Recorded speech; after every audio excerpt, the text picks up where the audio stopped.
Hi guys, welcome to I dream. నేను మీ చాణక్య. ఓ మందుబాబులం మేము మందుబాబులం అని చాలామంది ఉంటారు కదా, కానీ మనం తాగద్దురా బాబు అంటే వినేవాళ్ళు ఉంటారా? ఉండరు. కానీ ఇప్పుడు నేను తీసుకొచ్చే టాపిక్ ఏంటంటే, సో తాగిన తర్వాత ఎలాంటి ఫుడ్స్ తీసుకుంటే తర్వాత రోజు కానీ తర్వాత నెక్స్ట్ ఫ్యూ డేస్ వాళ్ళు ఆరోగ్యంగా ఉండే అవకాశాలు ఉంటాయి. మరి తాగే టైంలో కూడా ఎలాంటి ఫుడ్స్ అవాయిడ్ చేయాలి అనే వాటి గురించి ఈరోజు మనం మాట్లాడుకుందాం. వీటి గురించి మాట్లాడడానికి ఈరోజు మనతో పాటు డాక్టర్ చేతన్ రాజు గారు కూడా ఉన్నారు, మరి హోమియోపతి నిపుణులు. ఆయన ఏంటి తెలుసుకుందాం. Hi sir. నమస్తే సార్. నమస్తే sir, welcome to I dream sir. Thank you sir. Sir, drinking, so alcohol drinking అనేది కూడా చాలామంది చేస్తూ ఉన్నారు. మనము తాగద్రా బాబు అని చెప్తే చూసేవాళ్ళు ఉండరు. కాకపోతే ఏంటంటే అందులోనే తాగేటప్పుడు ఏ కైండ్ ఆఫ్ ఫుడ్స్ అనేది కూడా తీసుకున్నారంటే వాళ్ళకు తర్వాత ప్రాబ్లమ్స్ రాకుండా ఉంటుంది. ఫస్ట్ థింగ్ ఏంటంటే, ఇప్పుడు ఆల్కహాల్ చాలా డేంజరస్, మనందరికీ తెలుసు. కానీ తాగేటోళ్ళకి బహానా కావాలి తాగడానికి. ఇప్పుడు ఏదైనా మంచి ఒకేషన్ వచ్చింది అనుకోండి, అరే ఇవాళ రిజల్ట్ వచ్చింది, చాలా మంచి మార్కులు వచ్చినాయి, ఇవాళ తాగాలని స్టూడెంట్లు అనుకుంటారు. దావత్ ఇవాళ ఆఫీస్లో ఏమో బాస్ తిట్టిండు, చాలా డిప్రెస్డ్ మూడ్లో ఉన్నా, తాగడం. మళ్ళీ దాని తర్వాత వైఫ్ తోటి గొడవ అయిపోయింది, తాగడం. ఇవాళ ఏమో నాకు అందరు ఫ్రెండ్స్ మెచ్చుకున్నారు ఆఫీస్లో, ఎందుకంటే నాకు ఏదో ఇట్లా ఆఫీస్లో కూడా మెచ్చుకున్నారు, ఫుల్ హ్యాపీనెస్, దానికి తాగడం. గుడ్ ఎకేషన్ అయినా బ్యాడ్ ఎకేషన్ అయినా మీడియంగా ఉన్న ఏదైనా కానీ దానికి కావాల్సిన టైంలో వెళ్ళిపోయేది డ్రింక్, తాగడమే. అండ్ తాగడంతో ఏమవుతుంది అంటే, అందరూ ఆల్కహాల్ ఎట్లాంటి సబ్స్టెన్స్ అంటే, ఇప్పుడు స్టార్టింగ్లో ఒక మనిషి ఒక 50 ml తీసుకున్నాడు అనుకోండి, వానికి ఆ ఇమోషన్ పెరుగుతుంది. ఏ ఇమోషన్లో ఉన్నాడు ఆ ఇమోషన్ పెరుగుతుంది. హ్యాపీనెస్లో ఉన్నాడంటే హ్యాపీనెస్ పెరుగుతుంది. సాడ్నెస్ బహానా తీసుకొని తాగుతుండంటే సాడ్నెస్ పెరుగుతుంది. అంటే మ్యాగ్నిఫై అవుతుంది సిచ్యువేషన్. హ్యాపీనెస్లో ఉండి తాగుతుండంటే హ్యాపీనెస్ పెరుగుతుంది. సాడ్నెస్లో ఉండి తాగుతుండంటే సాడ్నెస్ పెరుగుతుంది. కానీ ఇది నెక్స్ట్ టైం ఏమవుతుంది అంటే, బాడీ ఇంకా ఎక్కువ డిమాండ్ చేస్తుంది. ఓకే, ఇప్పుడు అందరికీ ఒక నోషన్ ఏముంది, అరే మా దోస్తున్నాడు ఒక్కసారి కూర్చుంటే ఫుల్ బాటిల్ కూడా ఖతం చేస్తాడు అని ఇట్లా ఉంటుంది. వాళ్ళకి ఏమనిపిస్తుంది, వాని కెపాసిటీ ఫుల్ ఉంది అనేసి.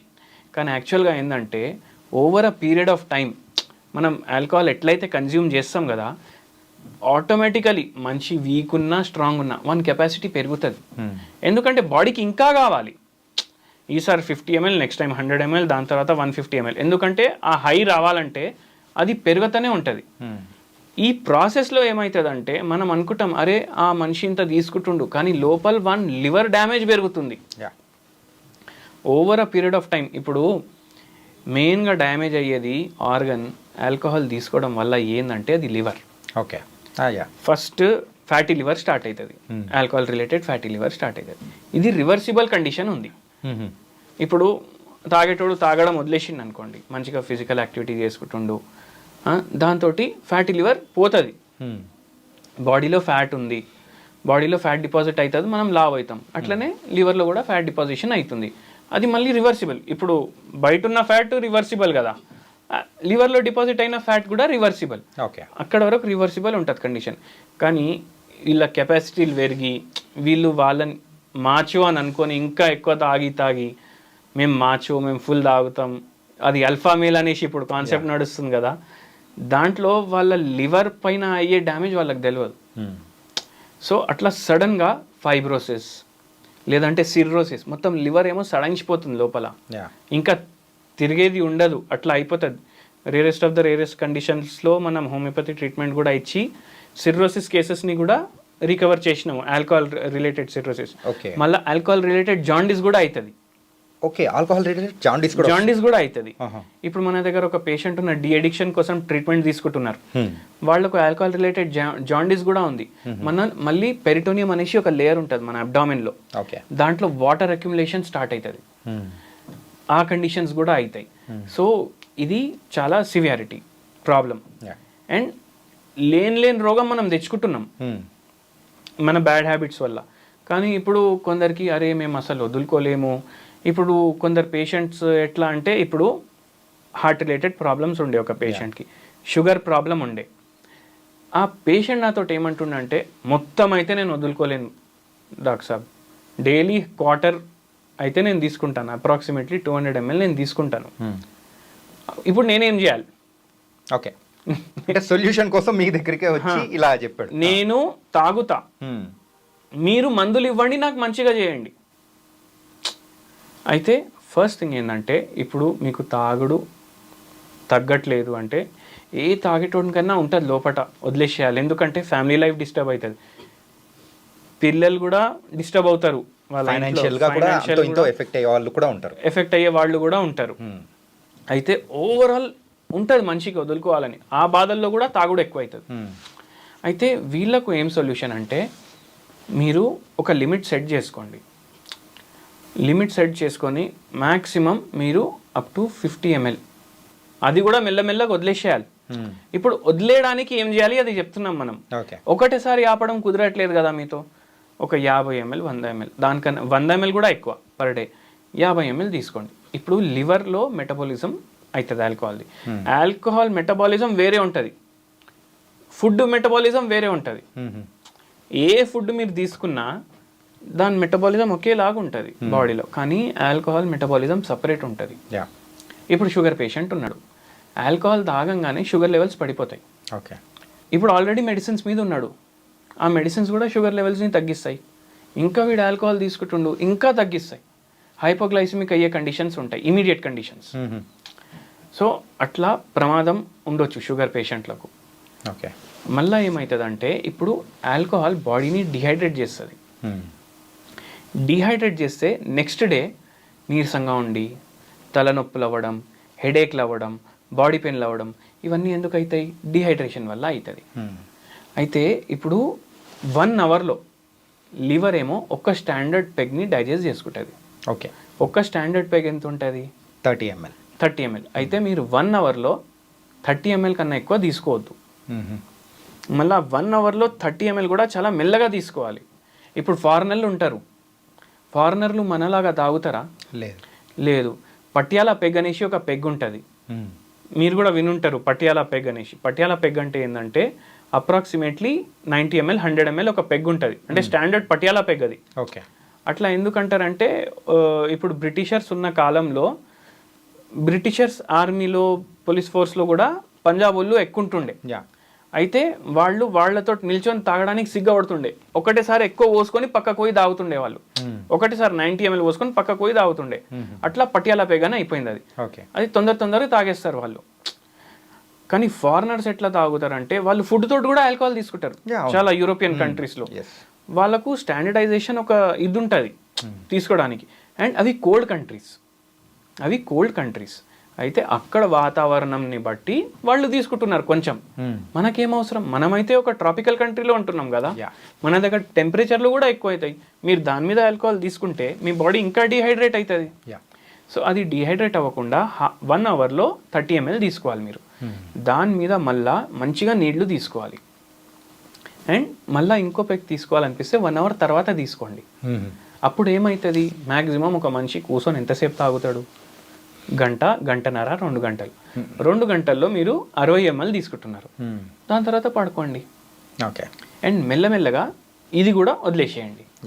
అండ్ ఇంకా కొందరు ఏం చేస్తారు, ఇప్పుడు తాగడానికి కూర్చుంటారు. ఇప్పుడు తాగంగానే వాళ్ళకు హైలో పోతారు. ఆ హైలో వాళ్ళకు టేస్టీ ఫుడ్ కావాలి. మెయిన్గా నేను దీని గురించి అడుగుదాం అనుకున్నా. ఎప్పుడైతే తాగిన తర్వాత యూజువల్గా ప్రతి ఒక్కరు ఒక మసాలా ఫుడ్ కానీ, సో ఎక్కువగా స్పైసీ ఉన్న ఫుడ్ తీసుకోవాలనుకుని వెళ్తూ ఉంటారు, తీసుకోవాలని అనిపిస్తుంది. అది కరెక్ట్ అంటారా? ఇప్పుడు ఫస్ట్ థింగ్ ఏంటంటే, ఎప్పుడైతే ఆల్కహాల్ తీసుకుంటారో అప్పుడు వాళ్ళ బాడీలో సెన్సెస్ తగ్గుతాయి. ఇప్పుడు సరిగా కనిపించదు. ఎందుకు బండి నడిపియొద్దు అంటారు ఆల్కహాల్ తీసుకొని? ఎందుకంటే సరిగా కనిపించదు, మనం మొత్తం మన సెన్సెస్లో ఉండము. అయితే ఇప్పుడు వీళ్ళు ఏం తిన్నా వాళ్ళ టేస్ట్ బడ్స్కి అంత టేస్ట్ కూడా రాదు. అయితే వీళ్ళు తిని కూడా ఏం చేస్తారు, ఇంకా high fat high carbohydrate food తింటారు. బిర్యానీ తింటారు, చికెన్ 65 స్టార్టర్లు తింటారు. దాని బదులు ఫ్రూట్స్, వెజిటేబుల్స్, సాలెడ్స్ ఇవి ప్రిఫర్ చేయాలి. ఎందుకంటే బాడీ డిహైడ్రేట్ అవుతుంది. ఫ్రూట్స్, వెజిటేబుల్, సాలెడ్స్లో ఏముంటాయి? వాటర్ ఉంటుంది, ఫైబర్ ఉంటుంది. సో అది డైజెస్టివ్ ప్రాసెస్ని ఈజీ చేస్తుంది. అండ్ ఎట్లా డిహైడ్రేట్ అవుతుంది బాడీ, అట్లా రీహైడ్రేట్ కూడా చేసుకుంటూ మనం ఆల్కహాల్ తోటి కొందరికి నెక్స్ట్ డే హ్యాంగ్ ఓవర్ వస్తుంది వాళ్ళకు. సో హ్యాంగ్ ఓవర్స్ అనేది కూడా వస్తూ ఉంటుంది. హ్యాంగ్ ఓవర్స్ వస్తాయి. ఆ హ్యాంగ్ ఓవర్లు కూడా రాకుండా చేసుకోవచ్చు. ఓకే, యూజువల్గా అయితే హ్యాంగ్ ఓవర్స్ వచ్చేది సో మనము ముందు డే ఎప్పుడైతే డ్రింక్ చేస్తున్నామో ఆ టైంలో ఫుడ్ తీసుకునే దాన్ని బట్టి కూడా ఉంటుందంటారు. అవును. ఓకే, సో ఆ టైంలో వాటి బదులు ఫ్రూట్స్ ఆర్ వెజిటేబుల్స్ ఏదైనా మనం తీసుకున్నామంటే లైక్ సలాడ్స్. ఇప్పుడు మన దగ్గర ఒక సిర్రోసిస్ పేషెంట్స్ చాలా మంది వస్తారు మన దగ్గర, ఆల్కహాల్ రిలేటెడ్ సిర్రోసిస్ కేసెస్. వాళ్ళకు కూడా మనం ఆల్కహాల్ వదిలేయడానికి కూడా మందులు ఇస్తాం, ప్లస్ ఆ లివర్ కూడా రికవర్ అయ్యేటట్టు మందులు ఇస్తాం. యా, అండ్ ఒక విషయం చెప్పండి సార్, ఏంటంటే చాలామంది కూడా సో ఈ డ్రింకింగ్ ప్రాబ్లం వల్ల ఎఫెక్ట్ అవుతున్న వాళ్ళు చాలామంది ఉన్నారు, కానీ దాని నుంచి బయటపడడానికి సో వేస్ ఎలా ఉన్నాయో వాళ్ళకి తెలియదు. సో హోమియోపతిలో అలాంటి మెడిసిన్స్ ఏమైనా ఉన్నాయా? హోమియోపతిలో మెడిసిన్స్ ఉన్నాయి. ఇప్పుడు నక్స్వామిక అనేసి ఒక మెడిసిన్ ఉంది. మీరు మైల్డ్ టు మోడరేట్ డ్రింకర్ అనుకోండి, ఓకే, నక్స్వామిక డైలీ 10 ml ఒక డోస్ తీసుకొని మీరు డైలీ ఒక డోస్ తీసుకోండి. మీరు మెల్లమెల్లగా విదిన్ 1 month to 1.5 months తాగడం ఆపేస్తారు. చాలా సివియర్ ఉంది ఎడిక్షన్ అంటే మీరు మనకు కన్సల్ట్ కూడా చేయొచ్చు. ఓకే, అండ్ ఇంకోటి ఏంటంటే ఇంకా ఏమేమి వేస్ట్ చేయొచ్చు. ఇప్పుడు ఏముంటుంది, టేస్ట్ ఒకటి. టేస్ట్ ఆల్కహాల్ది మనకు దేంట్లో వస్తుంది, non alcoholic beer, non alcoholic wine కూడా వస్తుంది. సో దాంతో సబ్స్టిట్యూట్ చేసి ట్రై చేయండి. దాంతో సబ్స్టిట్యూట్ చేసి ట్రై చేయడం వల్ల ఏమవుతుంది, మన మైండ్కి ఒక సాటిస్ఫాక్షన్ వస్తుంది, అవును నేను తాగుతున్నా అనేసి. ఓకే, అది చేయొచ్చు. మళ్ళీ సెకండ్ ఏంటంటే ఒకేషన్. ఇప్పుడు హ్యాపీనెస్ ఉన్నా సాడ్నెస్ ఉన్నా మనం ఫస్ట్ మన మైండ్లో వచ్చే ఆలోచన ఏముంటుంది, అరే తాగాలి. సో అది రాకుండా మీరు దాన్ని డైవర్ట్ చేయండి, ఫ్యామిలీతోటి స్పెండ్ చేయండి, ఫ్యామిలీ డిన్నర్కి పోండి, పిల్లలతోటి ఎంజాయ్ చేయండి. సో అట్లా చేయడం వల్ల మీరు డైవర్ట్ చేస్తున్నారు మీ హ్యాపీనెస్ని. మళ్ళీ మీ మైండ్ తోటి మీరు డిస్కస్ చేయాలి. ఇది ఒక థెరపీ లాంటిది. ఏంది, అరే చూడు నువ్వు తాగితే ఏం చేస్తావు, తాగేసి పడుకుంటావు, నీ హ్యాపీనెస్ జాయ్ని ఎంజాయ్ చేయలేవు. ఇప్పుడు నువ్వు పిల్లలతోటి నీ హ్యాపీనెస్ ఎంజాయ్ చేసినావు, నీ ఫ్యామిలీ డిన్నర్ తోటి నువ్వు నీ హ్యాపీనెస్ని పంచుకున్నావు అనేసి. అదే బాధ ఉన్నోళ్ళు కూడా ఇట్లనే చేస్తే వాళ్ళకు ఒక స్ట్రెస్ బస్టర్ లాగా అవుతుంది. సో అట్లా మెల్లమెల్లగా you can be out of it. And sir యూజువల్గా అయితే కొంతమంది లేడీస్ కూడా సో వాళ్ళ హస్బెండ్స్ తాగుతున్నారు అన్నప్పుడు వాళ్ళకు తెలియకుండా, అంటే వాళ్ళు ఎవరైతే తాగుతున్నారో వాళ్ళ హస్బెండ్స్ తెలియకుండా సో ఈ మందు ఏదైతే ఉందో ఇవ్వచ్చు అంటారా? అవును, ఇవ్వచ్చా? అంటే వాళ్ళకి తెలియకోకుండా? అవును, ఇవ్వచ్చు. మందులతోటి ఏం సైడ్ ఎఫెక్ట్స్ కూడా ఉండవు. Okay, it was a good thing sir. ఎందుకంటే దీర్ఘకాలంగా మనం ఎన్నో రోజుల నుంచి పడుతున్న బాధల్లో ఇదొక బాధ. వాళ్ళ ఫ్యామిలీని కాపాడుకోవడానికి కొంతమంది లేడీస్ కూడా ట్రై చేస్తున్నారు. సో హోమియోపతిలో అలాంటి మెడిసిన్ కూడా ఉందంటే it was a very good thing. So thank you so much. Thank you sir. So guys, మరి ఆల్కహాల్ ఎవరైతే తాగుతున్నారో వాళ్ళు ఎలాంటి ఫుడ్ తీసుకుంటే బాగుంటుంది, అది కూడా ఎంత క్వాంటిటీ అనేది కూడా మనం ఎంతసేపట్లో తీసుకుంటే బాగుంటుంది అనేది కూడా మన డాక్టర్ చేతన్ రాజు గారు చాలా చక్కగా వివరించారు. ఇది వాళ్ళ ఇంటర్వ్యూ. మరో ఇంటర్వ్యూతో కలుద్దాం. అందరికీ take care. This is your Chanakya.